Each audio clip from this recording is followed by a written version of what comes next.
when I really discovered what a director does, and that is, I saw Citizen Kane on television for the first time. And I began to become aware of editing and camera positions. How do you do, ladies and gentlemen? This is Orson Welles.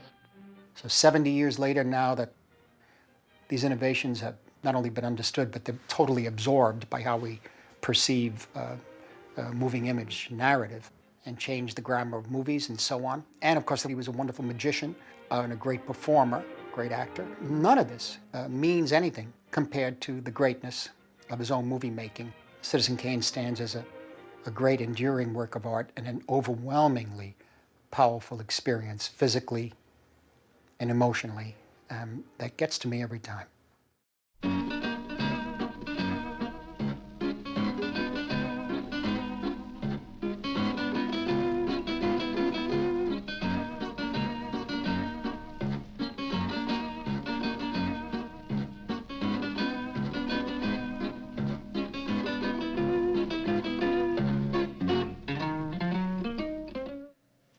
Our filmmakers, you know, we're just a ragbag bunch of people doing something that is technologically already almost passé.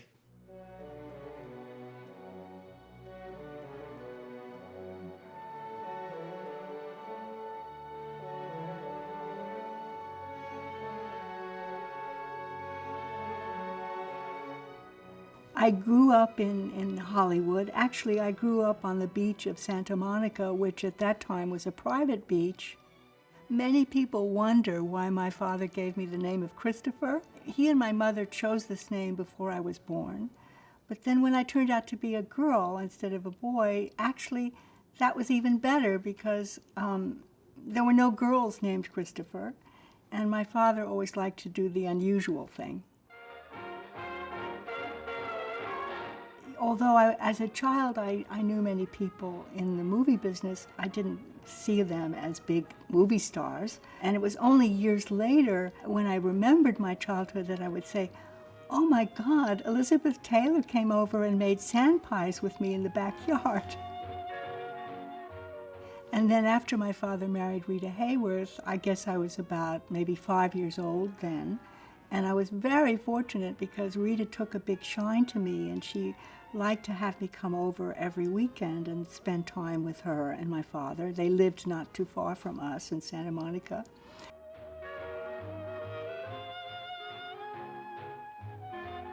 The first time I saw my father on stage, I guess I was about 5 years old, and he was putting on the Mercury Wonder Show, which was a magic show for the U.S. troops that were stationed in L.A. because we were in the war at that point, and the troops were going to be shipped out to the Pacific. So this magic show was free for the GIs, and my father put his own money into it. That's the first time you ever saw a rabbit take a magician out of a hat. I just think it was part of his personality, you know. To me, it goes with his love of magic. He himself was a larger-than-life person. He was first and foremost somebody who wanted to entertain you, because when he was a little boy, and I believe this was true, his mother would hold these salons, you know, and she would have all the luminaries of Chicago society would come to her home on a given evening. And my father, who was just a little boy, you know, he was told by his mother that he could come as long as he was entertaining. The moment he became boring, he had to go back to his room. So I suspect that at a very early age, my father learned to be entertaining so that he could stay up with the grown-ups, you know, and not be sent to his room. I've never had a friend in my life who wanted to see a magic trick. You know? Yeah. I don't know anybody who wants to see a magic trick. So I do it professionally. It's the only way I get to perform, you know? You know, there are people in the world who say, show us a trick, you know. I went once to a birthday party for Louis B. Mayer with a rabbit in my pocket, which I was going to take out of his hat. And on came Judy Garland and Danny Kaye and Danny Thomas and everybody you ever heard of. And then Al Jolson sang for 2 hours, and my rabbit was peeing all over me, you know. And the dawn was starting to rise over the Hillcrest Country Club, as we said goodnight to Louis B. Mayer, nobody'd asked me to do a magic trick. But the rabbit and I went home. Unsung.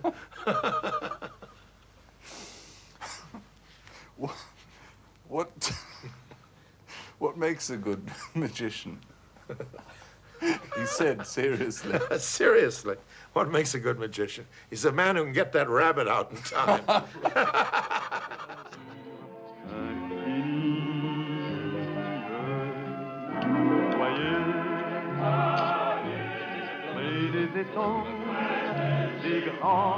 They get grainy. I haven't really done too many of them. But, you know, maybe it's really good. In 1970, I wanted to use Orson for my first movie, A Safe Place. I flew to New York to see him. He was in a hotel at the Plaza Hotel. Peter Bogdanovich had introduced me, so I was coming thanks to Peter. And I went up the floor to go to his room, and I rang the doorbell. He opens, and he's wearing purple silk pajamas. He's enormous, like a gigantic grape, in these big purple silk pajamas. And he says, he doesn't let me in. He just opens the door and says, "What is it?" And I said, I'm Henry Jaglom. And he said, "What is that supposed to mean to me?" And I said, "Peter arranged for us to meet." He said, "About what?" And I'm still standing at the door. And I said, "About your being in my next movie." He said, "Where's the script?" I said, "I don't have a script. Can I come in, please, before we continue?" And he said, "Okay." He said, "Look, I'll sit here, but I won't listen." And he crossed his arms, looked up toward the ceiling, and refused to listen, it seemed. And I started selling and creating a character. And I remembered, reading like everybody else about his obsession with magic. So I started telling him this was a magician, and it occurred to me while I was speaking to say that he was a magician who tried to make things disappear. He made animals in the zoo disappear, but there was one thing that he couldn't make disappear. So Orson finally got interested and looked at me and said, "What? What is that?" And I said, "If you want to know, you have to do the film. Otherwise, you don't find out." And he looked at me and he said, "Can I wear a cape?" And I knew I had him. Disappear.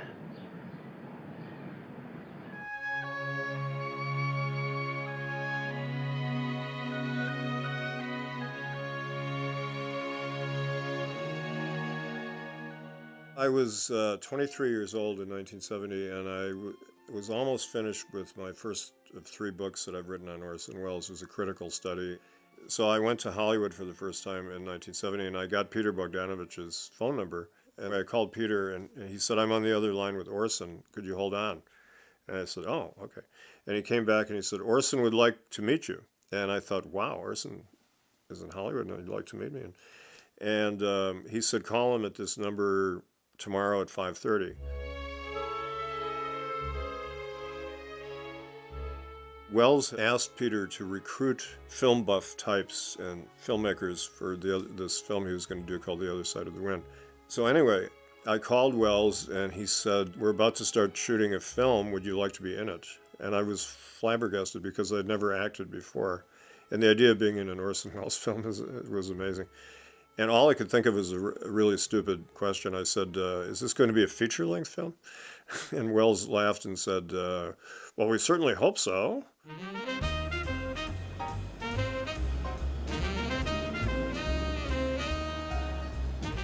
Welles went to New York in 1935, and he had the Mercury Theater with John Husband. They were involved in the Federal Theater Project, which was an attempt by the Roosevelt administration to create a national theater, which was a marvelous thing.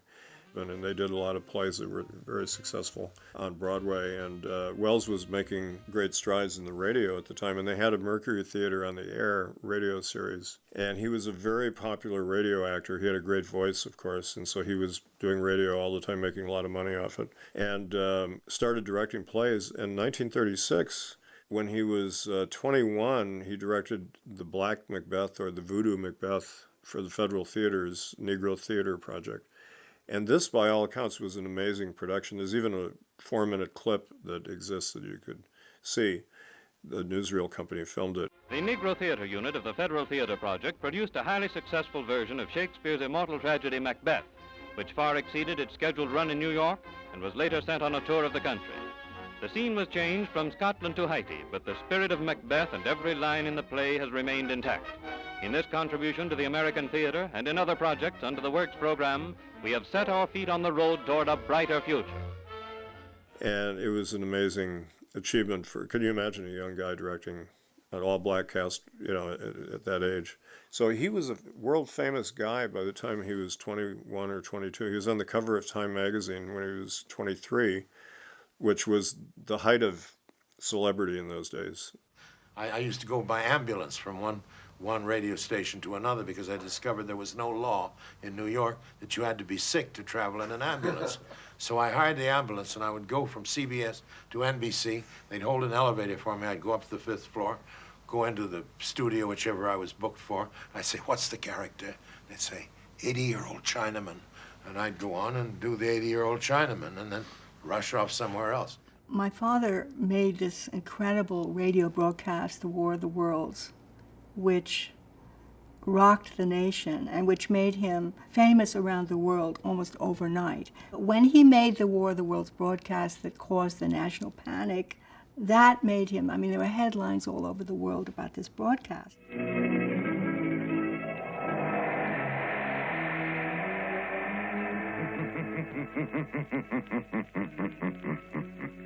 It was at the time of the Munich crisis when the whole world was on edge because they thought war could break out at any moment. They were used to radio broadcasts about, dangers of war in Europe, and so Wells did it like a radio broadcast, a news broadcast. Ladies and gentlemen, we interrupt our program of dance music to bring you a special bulletin from the Intercontinental Radio News. A bulletin is handed me. Martian cylinders are falling all over the country. The enemy is now in sight above the Palisades. Five great machines. He would have this band playing and then interrupt for announcements, and he had a newscaster who sounded like President Roosevelt, and it seemed believable in a sense, although you listen to it today, it seems fairly preposterous. I've met people who listened to it and said they believed the story the Martians were attacking. A lot of people were running out in the streets and driving up in the hills, and some woman ran into a police station in San Francisco with her clothes all ripped up and claiming the Martians had attacked her and things like that.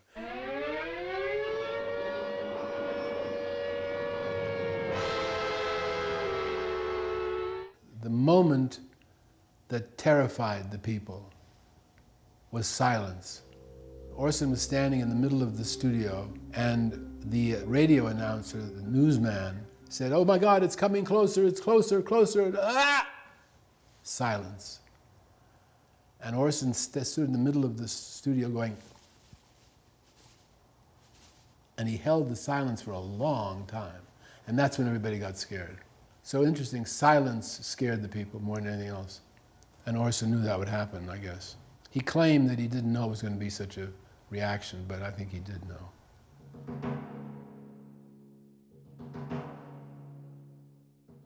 There is a funny newsreel footage taken the morning after the event where he's giving a press conference and he's expressing regret. And it's all a big act because he didn't regret anything. He was just saying that because they were worried they might get sued or even he or other people could get arrested or something. But the whole thing kind of blew over.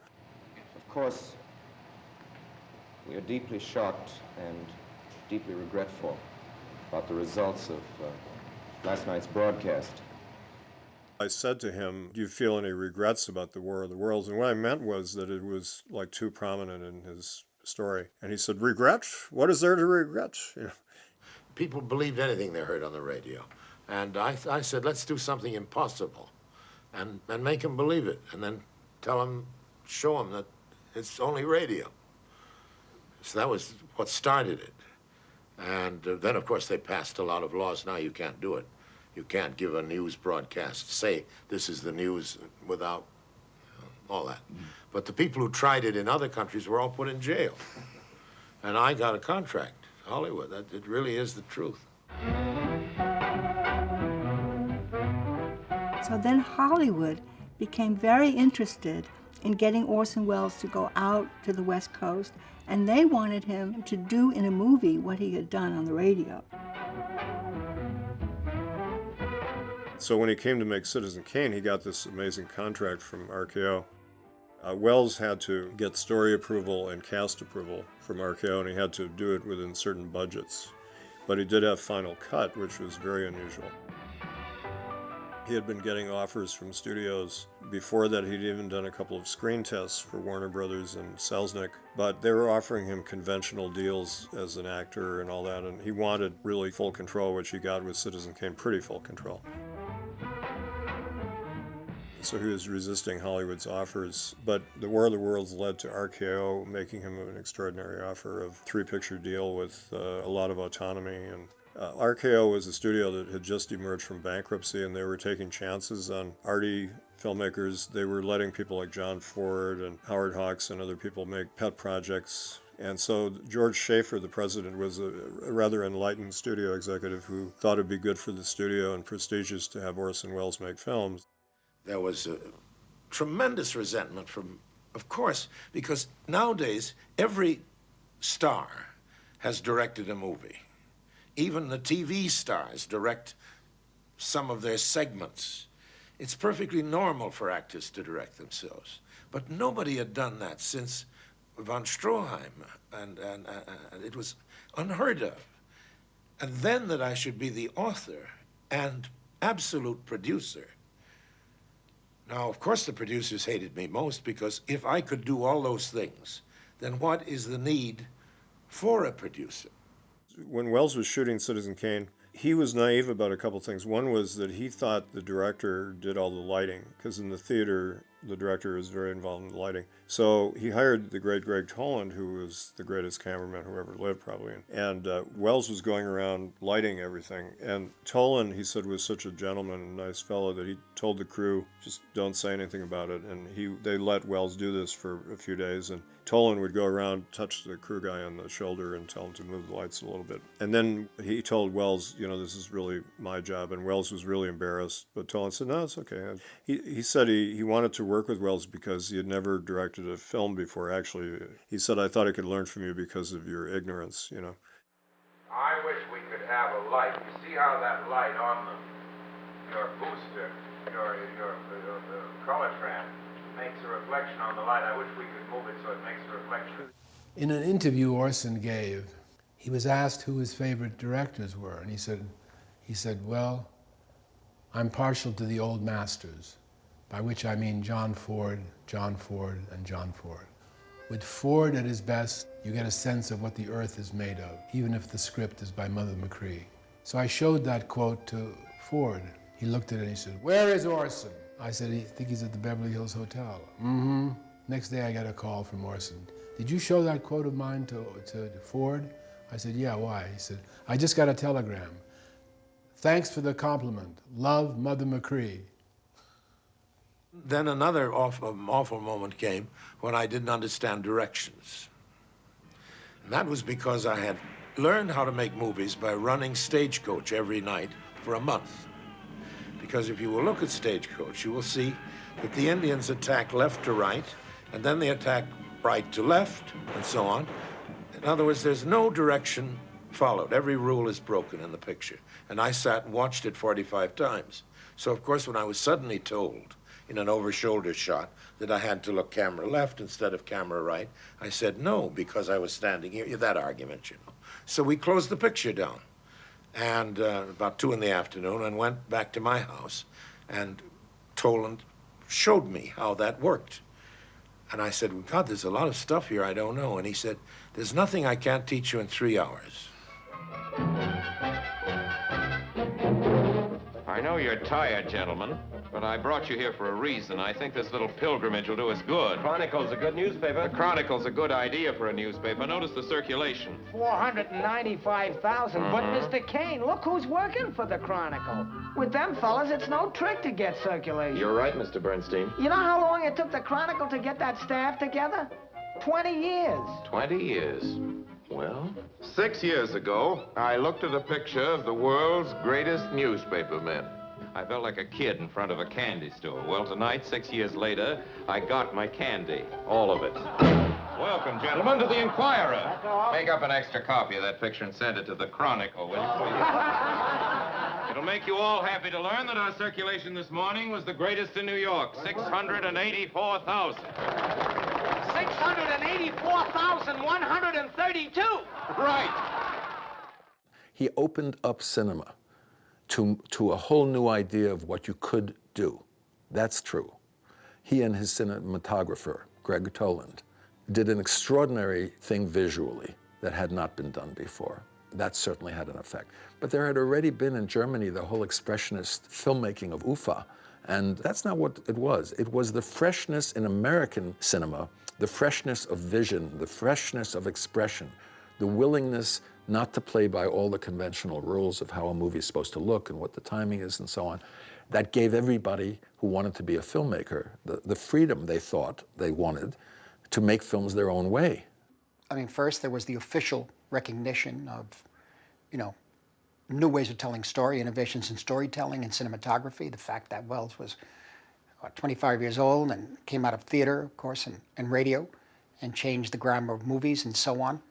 But then later in the 50s, you really saw the effect the picture had on other movies. Not so much, they talk about seeing ceilings for the first time. That wasn't that unusual, but it was the extremely low angles, for example. And that's what really drew the attention to the ceilings. Texture of the images. But overall, the story, the feeling of loss, a hero who is really defined by, surprisingly, what he doesn't have. Cut. That's great. Cut. Cut. What's he still running? Cut. Well, why are you still holding it? You must get tired. I have to it keeps on. Ready? Yes, ready. Camera. Scene 6, take 2. Action. Literally, he was not afraid of being self-conscious with the camera and making self-referential remarks with the camera and literally letting the audience understand, yes, the camera is looking through the floor up into the ceiling. And I began noticing camera movement because he used that wide-angle lens a great deal.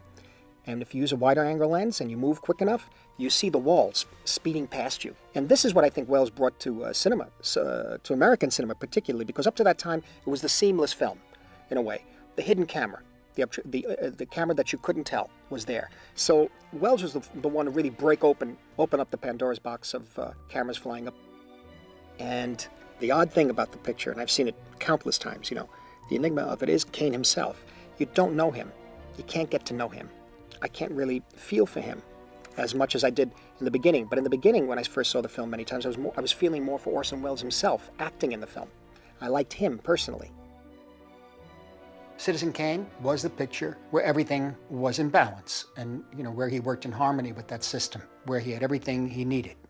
And of course, there was the excitement over the scandalous side of the picture, the connections with William Randolph Hearst. Wells was trying to make some anti-fascist films, and he was going to transpose it to America and have a businessman with fascistic tendencies. So he was going after Howard Hughes, and then he went after William Randolph Hearst. And because Hearst raised a huge fuss about it and made sure that it would not be shown in any movie theaters in the country that were under Hearst's management, the movie was just dead in the water.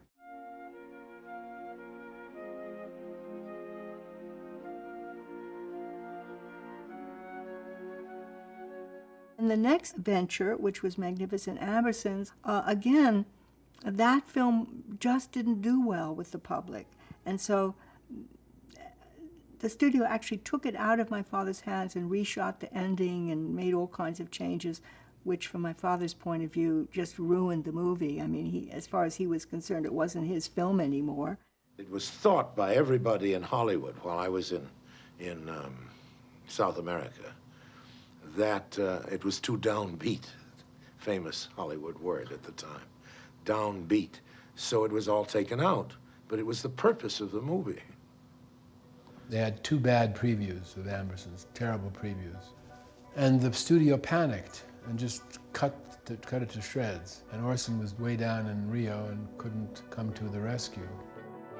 But with a budget of $1 million, I was sent to Rio to make up a movie about the carnival. Now, I don't like things like carnivals and Mardi Gras and all that, but I was told that it was my patriotic duty.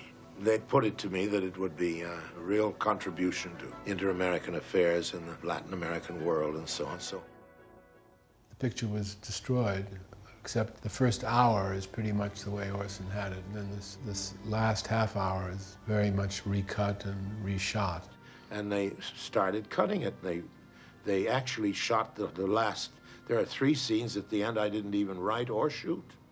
The fact that the first hour is so good that the movie is still a masterpiece in some ways is amazing.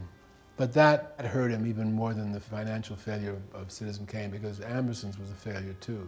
Even though it got an Academy Award nomination, it didn't do well. Those 2 things were pretty much the kiss of death. You're not wanted in this house, Mr. Morgan. Afraid I don't understand. You'll understand this. The Magnificent Ambersons brings you many of the Mercury players you first saw in Citizen Kane. It brings you Orson Welles as commentator, director, and producer of a truly distinguished and exciting motion picture. And they butchered the end of the film. From then on, he couldn't get, he never got complete control. He never had the final cut again, and none of his films made money. None of them. I never recovered from that attack. So the fact that they had promised me when I went to South America that they would send a moviola and cutters to me, and that I would finish the cutting of Ambersons there. They never did. They cut it themselves. So they destroyed Ambersons, and the picture itself destroyed me. I didn't get a job as a director for years afterwards.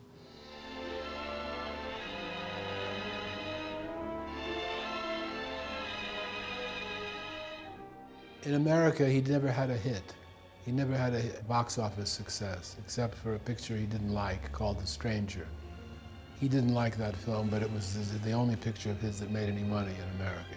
The Stranger was a film that Welles said was a commercial enterprise. The one time he tried to make a film just to be commercial and popular, because he hadn't been able to direct a film since The Magnificent Ambersons, It's All True. And the next picture I did do was The Stranger, and I did that to show people that I didn't glow in the dark. You know, that I could say action and cut just like all the other fellows. Welles wasn't satisfied with it, and he had to accept a lot of things that the producer wanted him to do. He wanted, for example, Agnes Moorehead to play the investigator who's hunting down this fugitive Nazi who's escaped to America, played by Welles. That was too unconventional for them, so they cast Edward G. Robinson. Well, then you have no faith in the reforms that are being effected in Germany. I don't know, Mr. Wilson. I can't believe that people can be reformed except from within. The basic principles of equality and freedom never have, never will take root in Germany. The will to freedom has been voiced in every other tongue. All men are created equal, liberté, égalité, fraternité, but in German... There's Marx. Proletarians unite, you have nothing to lose but your chains. But Marx wasn't a German, Marx was a Jew. This guy is such an obvious villain, and the point of the film is that all these Americans are very naive, and they don't realize that this guy is in their midst, who's obvious to everybody as this villain, and that's the point of the film. It was also the first commercial American film that showed concentration camp footage. Gas chamber, Mrs. Rankin. The candidates were first given hot showers so that their pores would be open and the gas would act that much more quickly. And Welles was very seriously concerned after the war about neo-Nazism. He wrote articles about it, and like other people, he realized that, our U.S. government was working with Nazis, using them as spies and rocket scientists and things like that. And so a lot of people who were guilty in the war were getting off.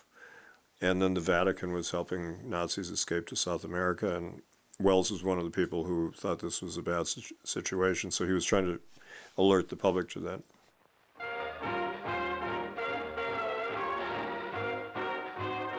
He was married 3 times, but he did talk about Rita Hayworth a lot. He loved Rita Hayworth, his second wife, who was the big sex symbol of the times, and he saw her on a magazine cover and said, "I'm going to marry that woman." And we had wonderful, wonderful times together. She was a perfect stepmother because she was almost like a child herself. I don't think she really liked being a movie star. And of course, as many movie stars discovered, people fell in love with who they were on the screen. And then when they met them in real life, they were often disappointed because it wasn't the glamorous person. And And Rita was famous for saying, men went to bed with Gilda, but then they woke up with me. When I was a little girl growing up in Hollywood, and all the people I knew were in the movies, and I thought that's what I should do. I should also be in the movies. I just assumed that was my future. So I was constantly pestering my father to put me in one of his movies, and he would basically ignore it. He did not want me to become an actress, and I am now very grateful for that, but at the time I really thought that's what I should do, so I didn't give him any peace at all. I think at one point he was filming part of Lady of Shanghai in Acapulco in Mexico, and so my mother sent me down there to stay with him for a couple of weeks.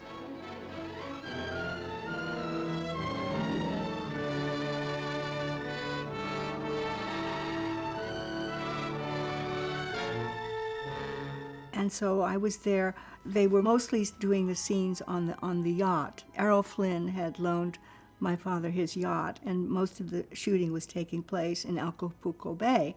And then at one point, they finally moved their location from the yacht to this dusty road somewhere in the town. And I saw that as my opportunity to get into the movie. So I ran up to my father and I said, "Oh, please, please let me be in the movie." And so he looked down at me in total exasperation and he said, "All right, you can be a brat eating an ice cream cone." Well, you know, that really wasn't the role I had in mind, but I was ready to do anything. So I said, "Okay." And that satisfied me for a while. I thought, okay, great. I got in the movie. Well, of course, I wasn't in the movie at all because either there was no film in the camera, which is probably what happened, or if they did film it, they just cut it out in the editing room. But at least for the moment, I was convinced that I was also in the movie with Daddy and Rita. Mrs. Bannister, can you think of any reason why your husband would want to hire a divorce detective other than to watch you? I object! As a matter of fact, you and Michael O'Hara have kissed each other, haven't you? To name one occasion, you were seen in the aquarium of this city kissing each other. Do you deny that? No. It stars his ex-wife, Rita Hayworth, who he had already separated from, and they were still friends. And it was only because she was a big star at Columbia that he got to make this film. She was being supportive of him. But she had this beautiful set of red hair that was her trademark, and Wells made a point of cutting her hair short and dyeing it blonde. And he said he did it just to be, you know, make her different for the film, not her usual thing. But it was seen as an attack on Columbia and Harry Cohn and Rita Hayworth. And there are people who claim that the film is a misogynistic attack on his ex-wife and everything because she plays a villainous. She came to me and said, "I want to make your picture. I want you to come back with me." So the theory, which has been printed 1,000 times, that this was an act of vengeance against Rita, that it was a great device which I was going to degrade her and so on, it's nonsense because all that's in the book. She'd read the book and wanted to play this character and show she was an actress.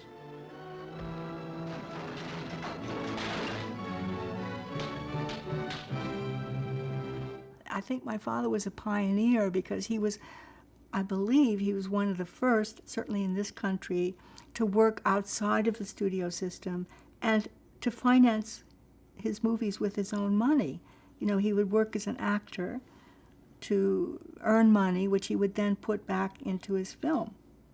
One of the films that Wells is most associated with is The Third Man, which he didn't direct. Some people look at it and they think, well, he must have directed parts of it because it looks like a Wells film, but really it was directed by Carol Reed. He did a lot of Wellesian angles and shadows and things, but that was his style, and Wells never claimed that he directed any of it, and he made it very clear he did not. And it's a very Wellesian story because it's about one friend betraying the other for a legitimate reason, but it's a bitter story. And Wells said that in Europe, every time he walked into a nightclub or a restaurant, the orchestra or the piano player would start playing the Third Man theme.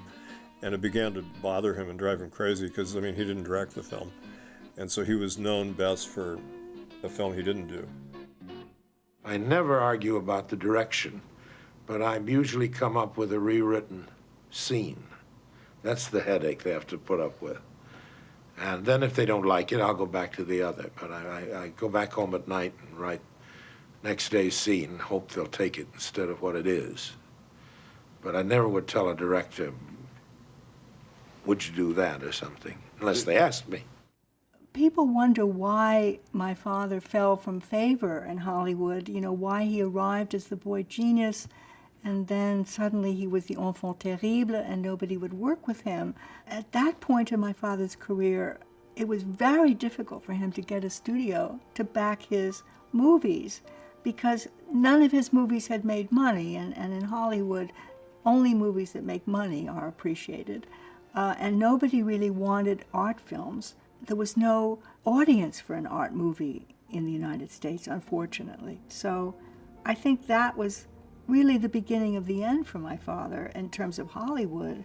And I think this is why he began to look to Europe as a place to go where he could maybe have artistic control over his films. There was once in Venice a Moor, Othello, who for his merits in the affairs of war was held in great esteem. It happened that he fell in love with a young and noble lady called Desdemona, a sweet woman. I'll chop her into messes. Cuckold me. You know, he didn't make a lot of films in Europe, but they were good films and they were his films. He said, maybe my films would have been better, but they wouldn't have been mine. And that's the thing. Mr. Arcadin has a lot of flaws, but it's a very fascinating film, and it's his film.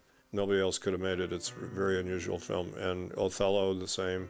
And those documentaries he made, and The Trial. And then Chimes of Midnight, I think, is his greatest film. It's a wonderful movie. A kind of personality which requires that I play certain kinds of parts, or I discombobulate the scene. And that's, it's a kind of handicap. There used to be a form, a division of actors in France, in the Comédie Française, who were called king actors. They weren't necessarily the best actor. They were the actor who played the king, you know. And I'm a king actor, maybe a bad one, but that's what I am, you see. My father is a Shakespearean character because he combined so many of Shakespeare's characters, but he also, some of his greatest acting roles were as Macbeth, as Othello, and I think especially as Falstaff. I think that role was made for him, and I can't see him in that role without crying. He's so moving, especially in that scene where the prince, you know, scorns him. That still moves me to tears, that scene. My king! My Jove! I speak to thee, my heart. I know thee not, old man. Fall to thy prayers.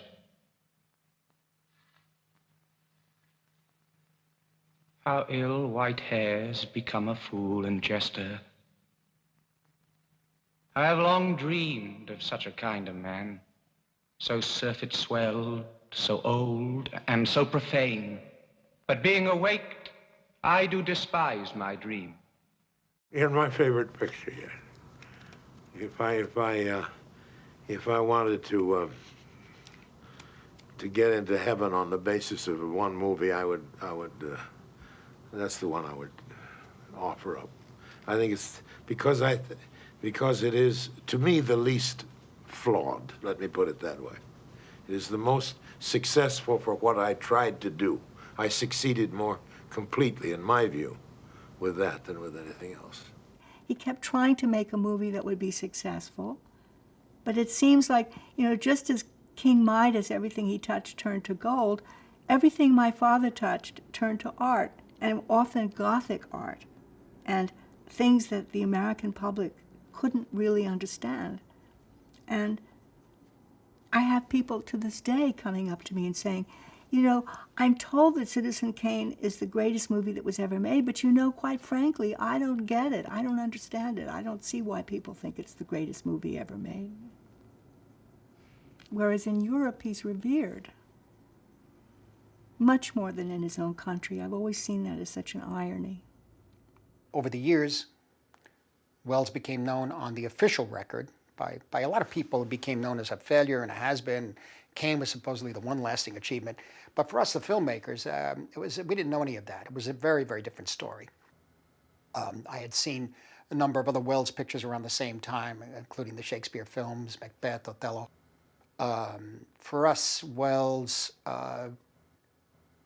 was a lighthouse, a beacon of the individual, the individuality, of a commitment to yourself and to your art above everything else.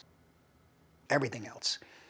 And yes, people said he was self-destructive. I guess one can say that, and maybe some say he acted in too many commercials and mediocre films, but he had to survive during that period, no matter how many compromises or cuts or constraints in the pictures.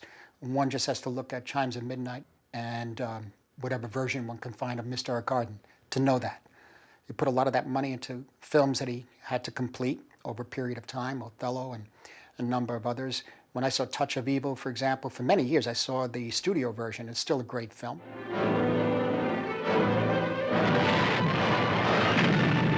Starring this outstanding cast: Charlton Heston, Janet Leigh, Orson Welles. I talked to Charlton Heston about Touch of Evil, and he was the guy who deserves a lot of credit from all of us who love Welles, because that Welles would not have gotten to direct Touch of Evil without Heston. It was based on a novel called Badge of Evil, which is a pretty good novel, actually, and they were going to just have some studio director do it, and they wanted Welles to play the bad guy, Hank Quinlan, the corrupt police captain, and they offered it to Charlton Heston, and they mentioned something about Welles hopefully playing the other part, and Heston said, well, who's going to direct it? And they said, well, we don't know yet, and Heston said, well, what about Orson Welles? He's a pretty good director, you know. And Heston said it was as if I had mentioned maybe my mother should direct the film. You know, they were horrified. But they said, we'll get back to you, because he was a big star. And then they said, okay, you know. And so Welles was allowed to direct this film. What are you trying to do? We're trying to strap you in the electric chair, Boyd. You framed that boy. Framed him! No cop now. I'm a husband. What did you do with her? So that was his return to Hollywood after 11 years. And he said when they saw the final version, up to that point they had been very supportive, but they were horrified at the film because it's a very dark, nightmarish, scary film. Hold her legs. And then everything changed, and they barred him from the cutting room, and they brought in another cutter to start messing around with the film, and another director came in and shot 15 minutes of footage. And so once again, a Welles film was not released in the form he wanted it to. Because they loved the rushes. Every day, the head of the studio came to me and wanted me to come to the office and sign a deal for several pictures, and it's great stuff. Then they saw a rough cut of it, and they were so horrified that they wouldn't let me in the studio. And nobody's ever explained what horrified them. The last thing they wanted was a success, and nobody has ever explained it to me. Chuck Heston doesn't know. They never told him. They certainly never told me. We don't know what it is. It was too dark for them, too strange, I think. I don't think we would have had that reaction now. They're a little too tough, a little too black. But that's a guess. I just don't know. The truth is he made 8 or 9 or 10, I don't know, magnificent movies, some of them. Falstaff. It's, I think, the greatest film of anything to do with Shakespeare ever made. It's a masterpiece. Nobody talks about it. In America, absolutely nobody mentions it ever. And I love F for Fake. He recreates film in a new way. So he didn't get the support, the acclaim that he had gotten so spoiled with at 24 years or 25 years of age. And that's why he would say something like the rest of his life he should have done something else. I made essentially a mistake in staying in movies, but it's the mistake I can't regret, because it's like saying I shouldn't have stayed married to that woman, but I did because I love her. I would have been more successful if I hadn't been married to her, I would have been more successful if I'd left movies immediately. Stayed in the theater, gone into politics, written anything. I've wasted the greater part of my life looking for money and trying to get along, trying to make my work from this terribly expensive paint box, which is a movie. And I've spent too much energy on things that have nothing to do with making a movie. It's about 2% movie making and 98% hustling. It's no way to spend a life. Do you feel that's going to go on? Oh, I'm going to go on being faithful to my girl. I love her. But the truth was, this was his calling. This is what he had to do.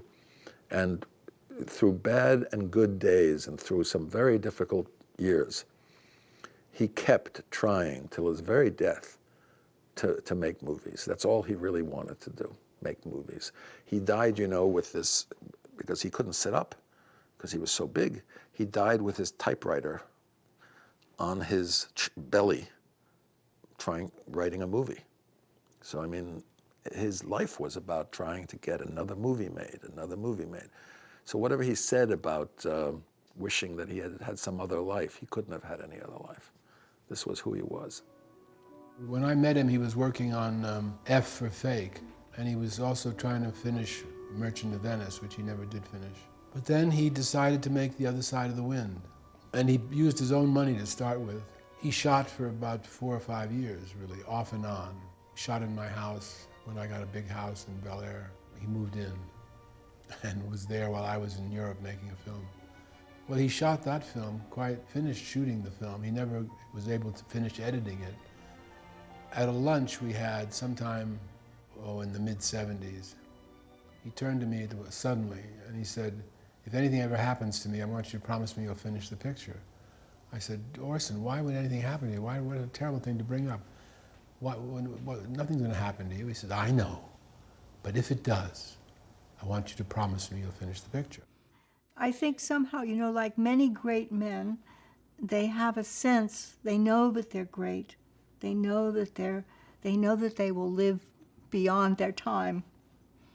And I think my father, I think he knew that. And that consoled him in a way. Because I remember once we were having one of our long phone conversations, and I told him how upset I was that nobody would give him the money to finish The Other Side of the Wind or the other projects that he had. And he said to me, "Don't you worry about me, darling girl. They're going to love me when I'm dead." Remember. Make a wish, maybe. Remember. Now, open your eyes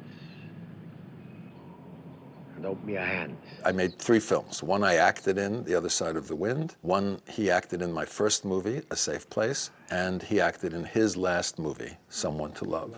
I said to him one day, "Orson, I want you to look in the camera and say, 'Remember.'" And Orson said to me, "An actor never looks into the camera." And then he started making a bargain with me.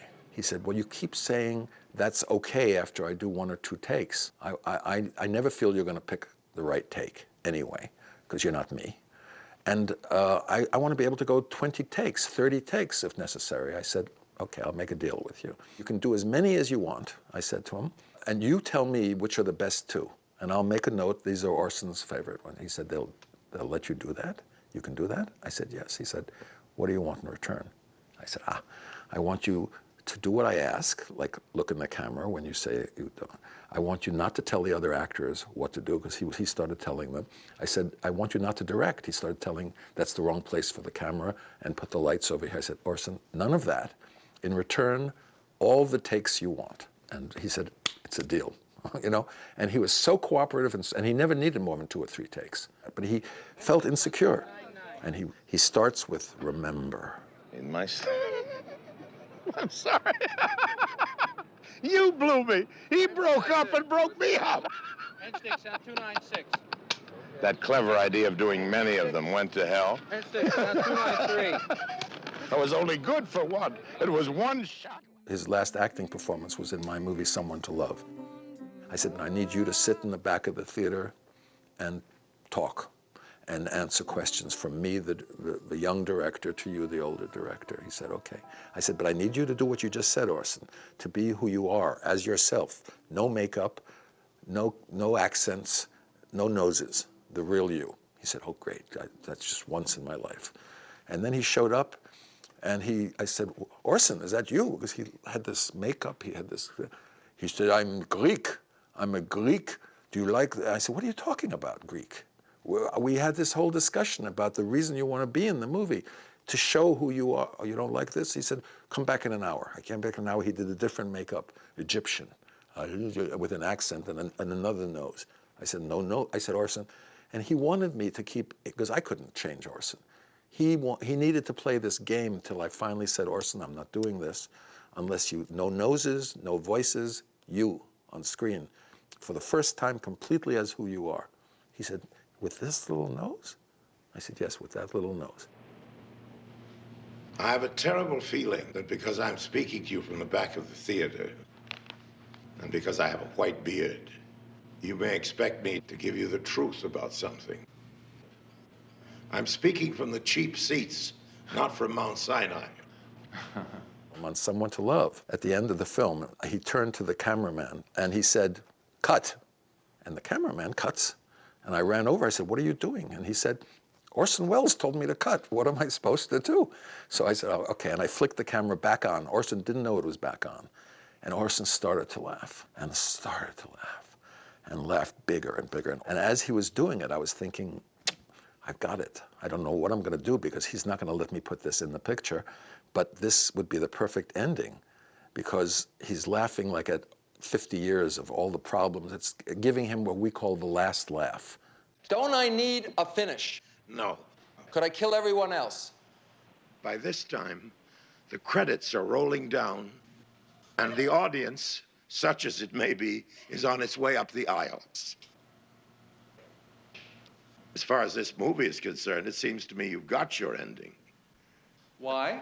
Because we have come to the end.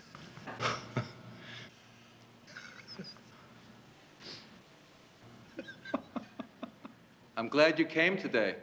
So am I. Thank you.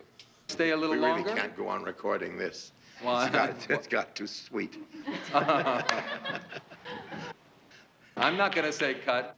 I'll say cut. I'm a director. Say cut.